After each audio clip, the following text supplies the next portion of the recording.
I'm Dr. Selina. I'm the Chief Learning Officer at Cluey Learning, and I've been an educator for an extremely long time, about 30 years. I've been in education, of course. Before then I was a student, so a long time. I've worked in schools. I've also been a consultant to schools in all over the world, and now I'm the Chief Learning Officer at Cluey Learning, and my responsibility really is to ensure that all our students have the best possible learning experience for them. So we have, of course, had a very difficult year. So 2020 was an extraordinary time for you all. I know we've said it so many times, but I think it bears saying again. The disruptions to normal schooling impacted every Australian school child to varying degrees.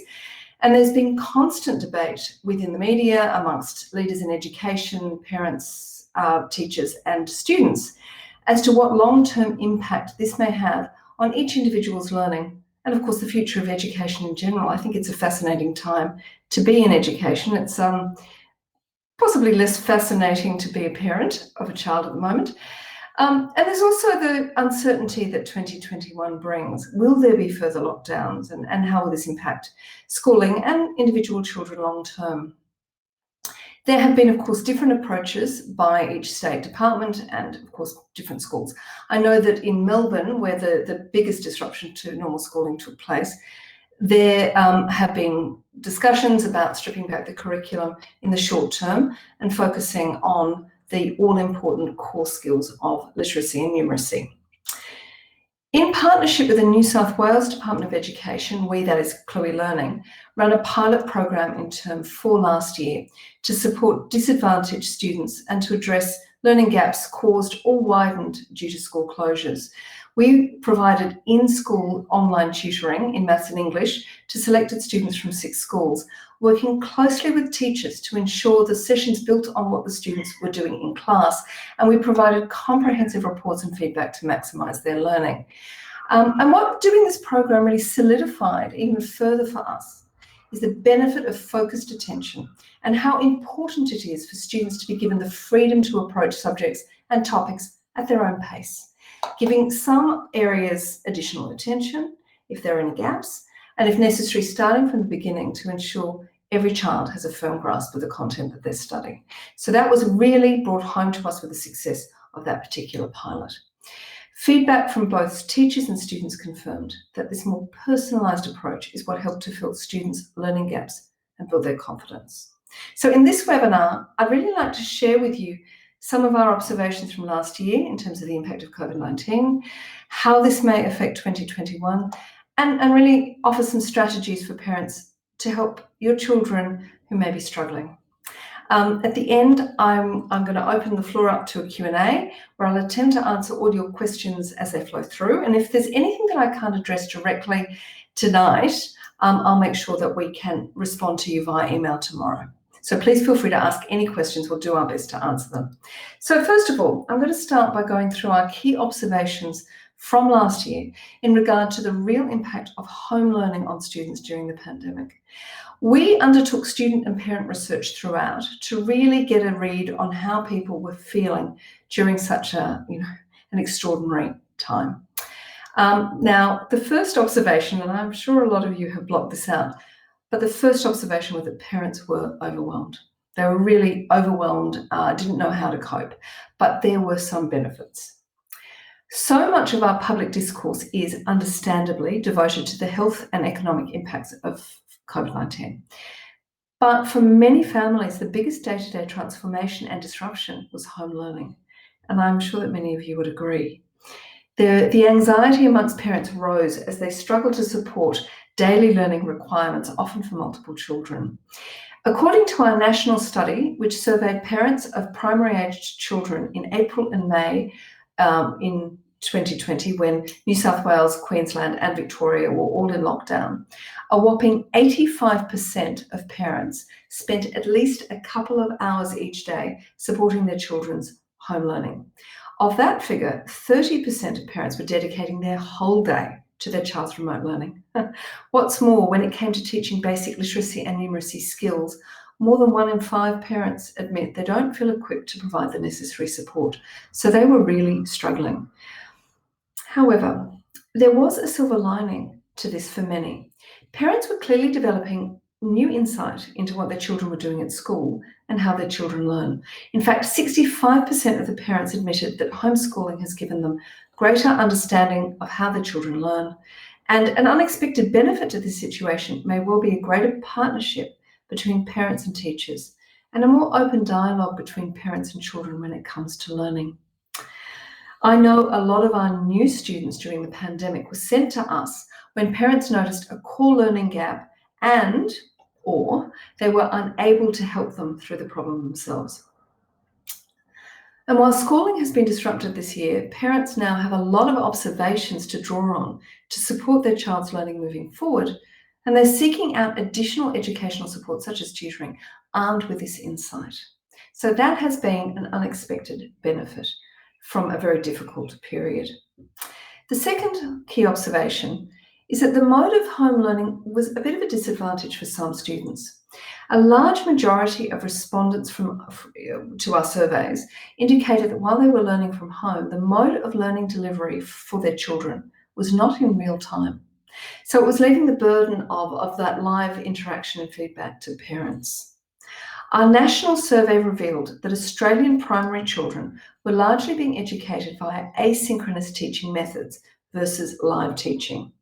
Almost 70% of parents say their child's teacher was teaching via worksheets or pre-recorded classes. So they were either receiving a package in the mail or that everything was pre-recorded, which was absolutely understandable because it's a much easier way to approach something that was so new.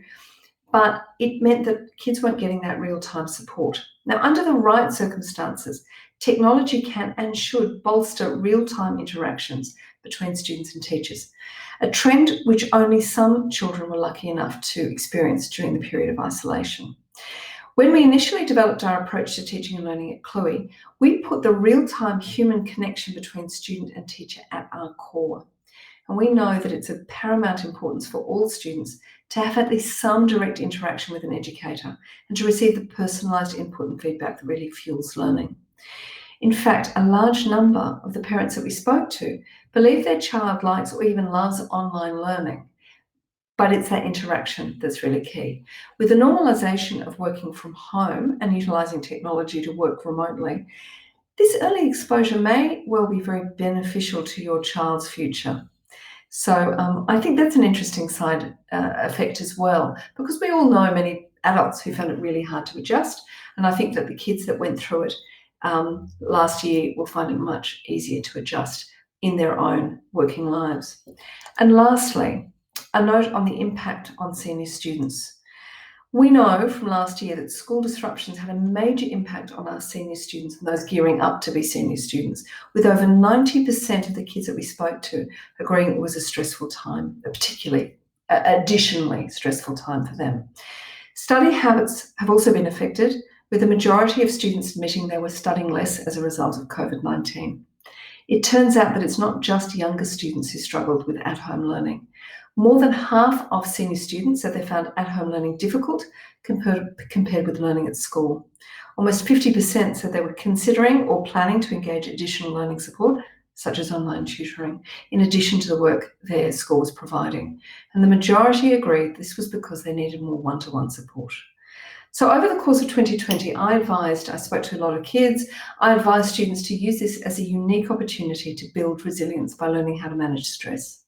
If students can adapt to these changing circumstances, explore ways to connect with their teachers via video or email, and be resourceful enough to find the information they need online, they'll find that not only do they have a brilliant story to tell in their subsequent job interviews, but they'll approach everything else in life with just a bit more confidence.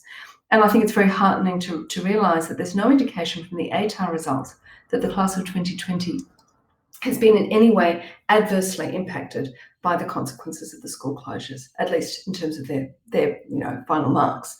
So they may have learnt some very, very valuable skills and not been so badly impacted after all.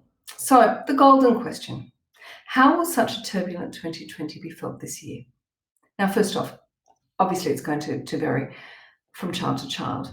Some will have sailed through, finding keeping up with the learning momentum and curriculum fairly easy, and those students are on track to tackle 2021 with confidence. On the other hand, 2020 stopped some students in their tracks. Some were beginning to fall behind pre-COVID, and this only exacerbated their learning gaps. And there were the others that were on track, or might have seemed to be on track, who really struggled to adapt to the new way of learning. So those, of course, are the kids that we're most concerned with. One of the key findings to emerge from COVID has been the positive impact of tutoring, both one-to-one and in small groups. Evidence for Learning, which is one of the most thorough and well-respected aggregators of educational research, you can look it up. You can just type in Evidence for Learning if you're interested, has confirmed that tutoring is a key intervention for all students, delivering on average between 4 and 5 months of progress to students who participate, and often much more, particularly those who are further behind.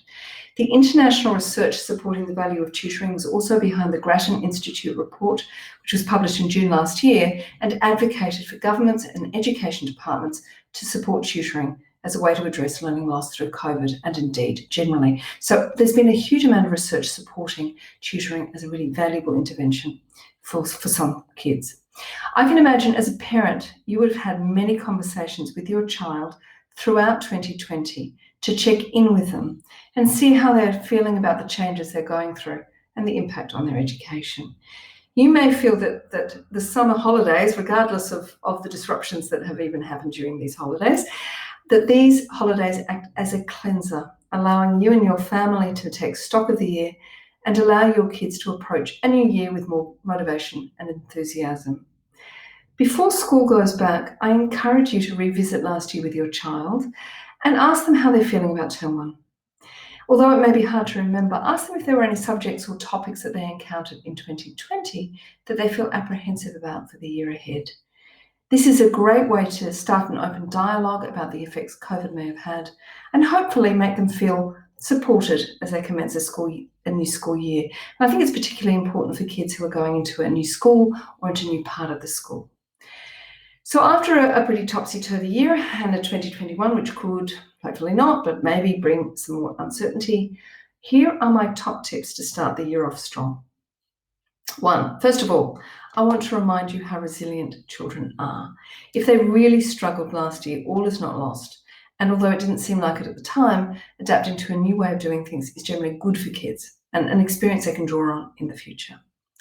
2, if your child is struggling with a subject, more attention and practice at home is a great way to help out. Sitting down for even just a portion of homework time to go over something until it's embedded is a really good start to make them feel just a bit more confident. Make this a habit from the beginning of the term so that it feels like you're starting afresh with a new approach. And you can always, and this is a really good tactic, by the way, I recommend it all the time, you can always ask your child to teach the subject to you.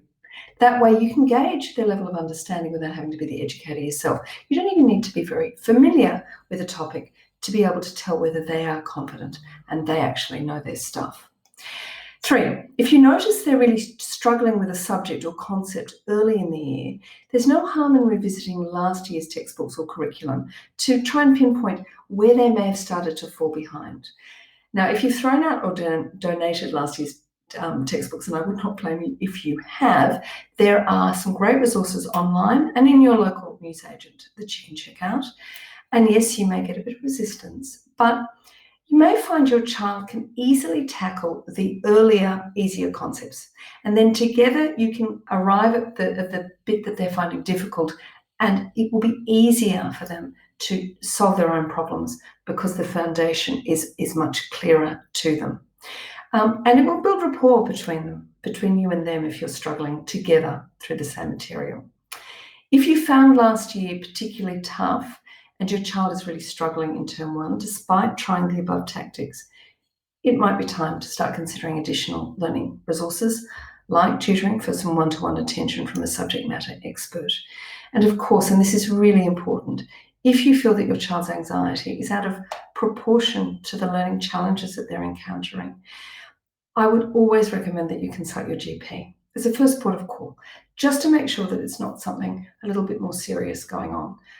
We know that a lot of kids have come out of COVID-19 with amped up anxiety, and we want to address that anxiety before we can really address their learning challenges. Now, probably one of the most important things is actually you, the parents, leading by example. It's really imperative for parents to exhibit positive attitudes towards school subjects. So make sure that you never say, I was never any good at maths, or I really never got English, or I really hated my science teacher. Parents' attitudes really significantly impact their children. And your negativity can really run counter to children developing the can-do mindset, which will be so important to their future. So it may be that you think that you're being kind and supportive to say, oh, I was never very good at that either. But it can actually have exactly the opposite effect. So I would really encourage you not to do that. Now, I've done all the speaking. I'm very happy to revisit any of these concepts and any of this material, so please put your questions through the chat. And before I open the floor to questions, you will see a pop-up banner at the top of your screen with a 20% discount offer from Cluey Learning. So we specialise in helping school kids in Australia catch up, keep up and excel in the core subjects of maths and English, as well as chemistry in years 11 and 12. So that discount offer should come up. You should be able to see that. I'm just going to have a check and see how you're going, if we've got any questions. It looks like there are some good questions already coming through, so I might just start tackling them now. I agree. Actually, one comment about being tough for separated parents, absolutely. I have a number of very, very close friends who found it incredibly difficult to do the passing of kids backwards and forwards in the household. Very, very hard. Lynn, my son felt further behind and has enjoyed his first session so far. That's wonderful. It's really good that kids, and we've had a lot of reports from kids, that because what they do with Cluey or with any of their tutors run separate from school, they can maintain that continuity no matter what else is going on. So they feel confident, even if there isn't a closure, they don't know that it's not going to come. Okay, Lisa, is there homework involved with Cluey Learning? Yes, there is. We call it practice. We really, it's all about the idea of practicing the skills that they've learned in the session to consolidate their learning, and that also enables them in the next session to get the immediate, that very specific feedback from the tutor. There is factored in, structured in feedback for maths and for primary and for all our group sessions, and for English it's a little bit more flexible, but we do encourage students to do some practice. Marianne, my son fell behind in English. His report card showed this. Now, something very interesting. One of the questions we actually had ahead of this session was about English. And it was from a parent who said that they particularly worried because they didn't feel that they had the skills necessarily to support their child. They don't have English as a first language. One thing that you can always do is read with kids. I know teachers always say it. It sounds like it's a bit of a cliche. It's truly helpful. And I would encourage, it was a question I had was about a year 7 student actually going into a new school. First thing is, I'd encourage, if you can get the reading list from your school, it's easier for secondary than for primary, but if you can get the reading list ahead of time and you know what text they're going to do, I would recommend that the child reads it, but you also read it. And then you can have a conversation with them. Not that you're going to do their homework for them, obviously you're not going to do that, but you can have a conversation with your children about what they're reading for school. And it can help them to just feel that their reading is something that's encouraged. Another thing that's important is that reading is, you have to model it. Just like you have to model having liked all their subjects, you need to model reading. You actually need to read. And this is something that's very, very important to encourage their literacy skills. Oh, the pop-up's not working. We'll make sure that you get that information. Please send through any other questions. I don't see any other questions. So while I'm waiting for you, there's another question that I will answer that came up earlier. Yes, okay. Lena from Sydney asked a question about homework practice, but she said that her child struggles to do homework and is very, very easily distracted, not an uncommon problem. And this is, I think, valuable advice. I would suggest the important thing about creating focus around homework is space and time. Allocating a space where they always do their homework. It's always the same space. Now, it might be in their bedroom, and that will probably be more appropriate for older students. But even for younger students, sometimes it's just maybe the kitchen table, maybe somewhere that you can keep an eye on them, where they don't feel. A lot of kids hate going to their bedroom to do their homework. They feel cut off from the rest of the family, and they really like doing homework with people and noise. It seems odd, but they like it. So keep the same place. Help them. They should co-construct that place, so co-design it with you, and also at the same time. It's really important that you set habits early on, and the beginning of the school year is a good time. We're always between 4 and 5 they do their homework. If they're a bit older, maybe always for an hour after dinner. But that time is sacrosanct to their homework, and that you really encourage them to develop those skills of managing and regulating their time. That's part and parcel of teaching them to be a good learner. Now, there's a question, how Cluey can help with writing and handwriting? Yes, I have to say, writing and handwriting is not something that's easy for us to help with. And we're looking at ways that we can actually help to develop that. But our tutors can certainly observe handwriting. Students can actually scan and upload material into the environment and work with their tutors through it. But in terms of handwriting, I think this is something that the school really has to help them with, and that you have to help them with. It's an important skill, definitely. Julie, tips for improving writing skills, legibility. Okay, the mechanics of writing. One thing I would say is you have to get them to write. So it's very easy for them to type, and they tend to get very good at typing. But you need to make sure, and you need to talk to the teacher about this, that they are still submitting written work to their teachers. For a start, they often don't learn how to actually hold the pen. So make sure that you observe them writing, and make sure that you've got the right size pen for their hands. Sometimes kids are writing with these big pens, and they've actually got little hands. I know it sounds trivial, but it's important. You've got to get them writing and find ways to make them write. So get them to write shopping lists, get them to write letters, get them to do things that require them to handwrite, and they don't lose those skills. And it can be very complementary with online learning. We don't expect online learning to be everything that they do. I think we have to have a balance. It's all about balance. I hope that helped you, Julie. Jenny, what strategies would you suggest for children to improve their comprehension? It's a very good question. Reading comprehension is one of the key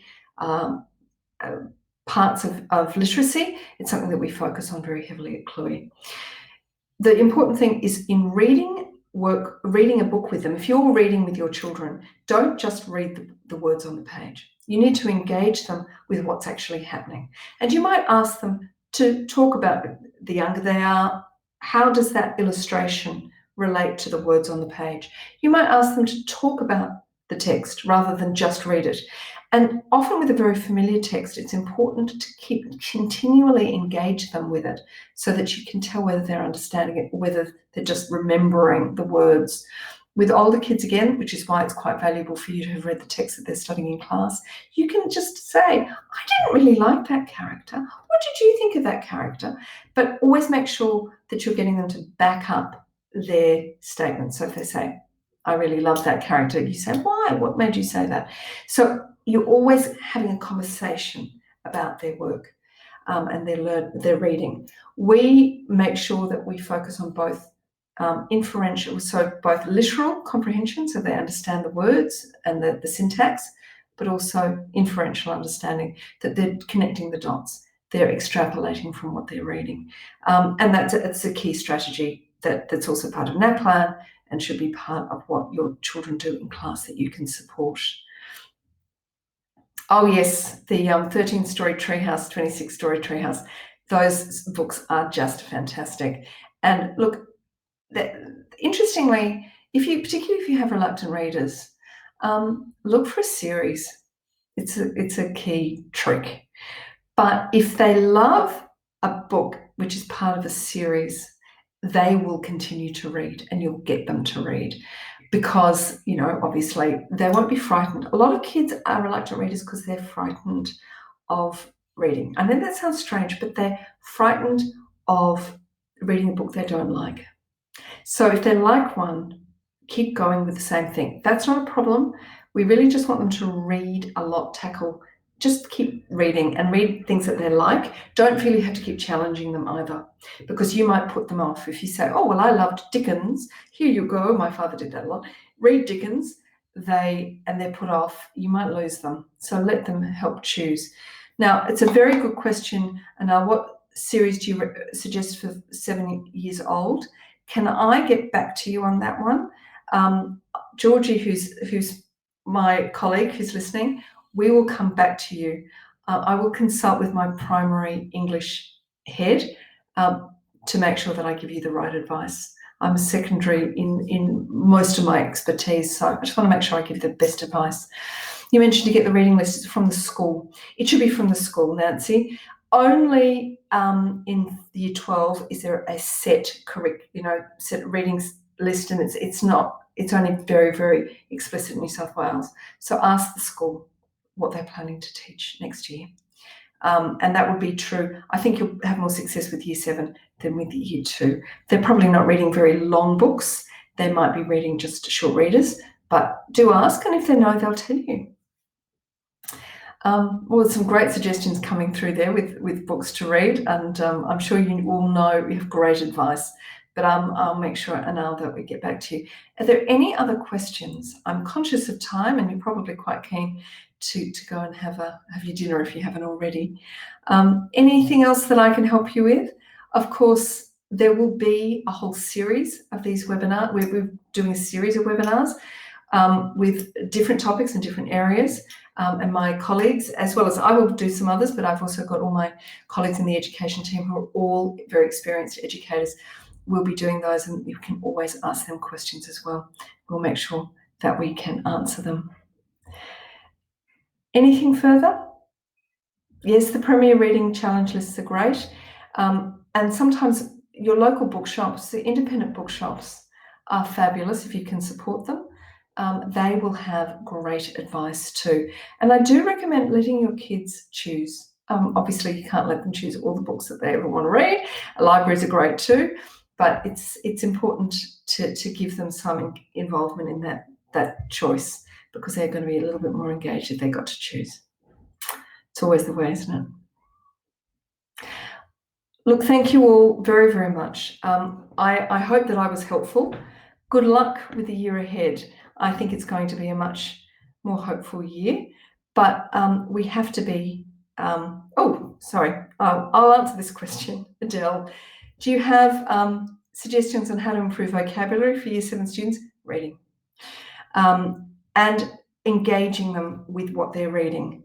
We find a lot of our students come to us because their parents are concerned about their vocabulary, and we do some very explicit work around vocabulary, around developing their understanding of how homonyms work, how synonyms work, and meanings of words, but so that they can actually draw on a broader vocabulary. But reading is always going to be the important thing, and to make sure that you are also having those comprehension conversations so that they're really working on that.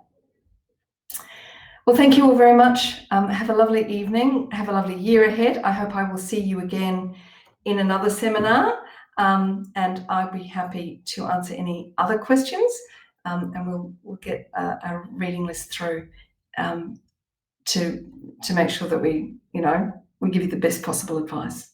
Have a great year, everyone. Happy New Year. Thank you.